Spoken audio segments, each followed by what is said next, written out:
Hello friends, હું રેણુકા મારી ધ્રુવી ચેનલમાં તમારું સ્વાગત કરું છું। તો આજે આપણે રીંગણનું ભરતું બનાવવાના છીએ, તો ચલો બનાવવાનું શરૂ કરીએ। તો સૌપ્રથમ રીંગણને આપણે શેકી લેવાના છે। તો રીંગણ પર આ રીતે આપણે થોડુંક તેલ લગાવી અને તેની ઉપર કટ લગાવી લઈશું આ રીતે।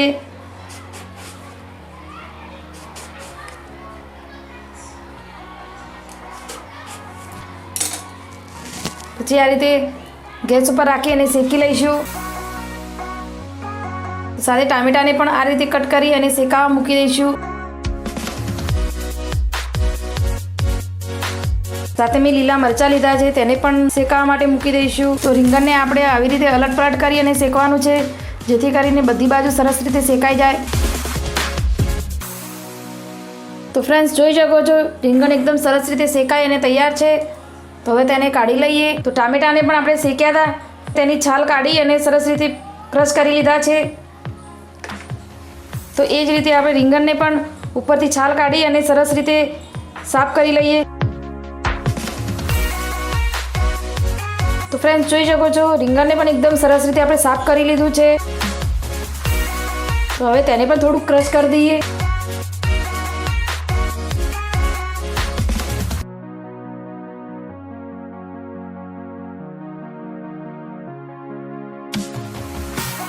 તો આપણે રીંગણને પણ સરસ રીતે ક્રશ કરી લીધું છે। ચલો હવે વઘાર કરી લઈએ। તો વઘાર માટે આપણે કડાઈમાં તેલ ગરમ કરવા મૂકી દીધું છે। તો તેલ પણ ગરમ થઈ ગયું છે। તો હવે તેમાં જીરું એડ કરીશું।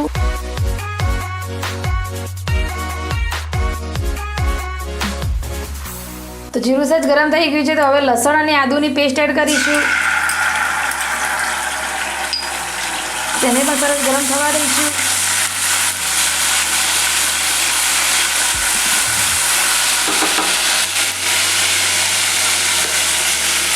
તો લસણ પણ ગરમ થઈ ગયું છે। તો હવે તેમાં ડુંગળી એડ કરીશું, જે આપણે ઝીણી સુધારીને લીધી છે। તો તેને પણ સરસ મિક્સ કરી અને ચડવા દઈશું। તો સાથે હવે લીલું લસણ પણ લઈ લઈશું। તો તેને પણ મિક્સ કરી અને સરસ ચડવા દઈશું। સાથે આપણે લીલા મરચાં જે ગરમ કરીને લીધા હતા શેકીને, તેને પણ એડ કરી લઈશું।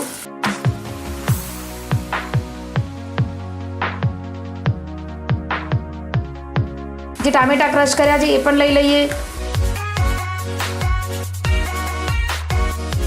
તો ટામેટાને આપણે જે શેકી અને પછી ક્રશ કરીને લઈએ છીએ તો ટેસ્ટ સારો આવે છે।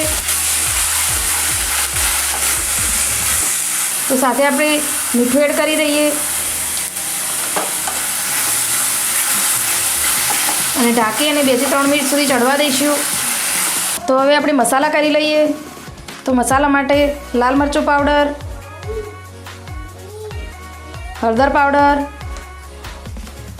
ધાણા જીરું, તો બધાને સરસ મિક્સ કરી લઈએ।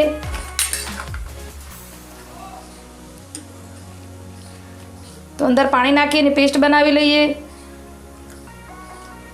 બીજી બાજુ આપણે જે શાકભાજી મસાલો કરીએ છીએ એ પણ સરસ સડી ગયો છે। તો હવે તેમાં આપણે મસાલા એડ કરી લઈએ।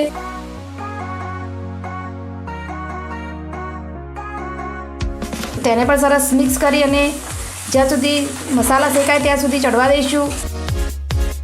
તો આપણા મસાલા પણ સરસ ચડી ગયા છે। તો હવે આપણે રીંગણની જે ક્રશ કરીને રાખ્યું છે તે પણ એડ કરી લઈએ અને તેને પણ સરસ રીતે ચડવા દઈશું।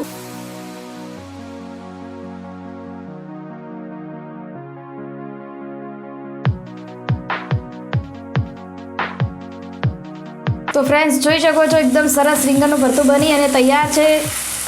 તો હવે આપણે ઉપરથી થોડી કોથમીર એડ કરીશું।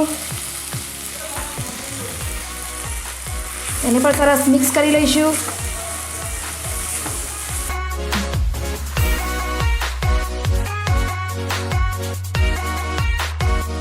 તો ફ્રેન્ડ્સ, આજની રેસીપીમાં આપણે રીંગણનું ભરતું બનાવ્યું છે।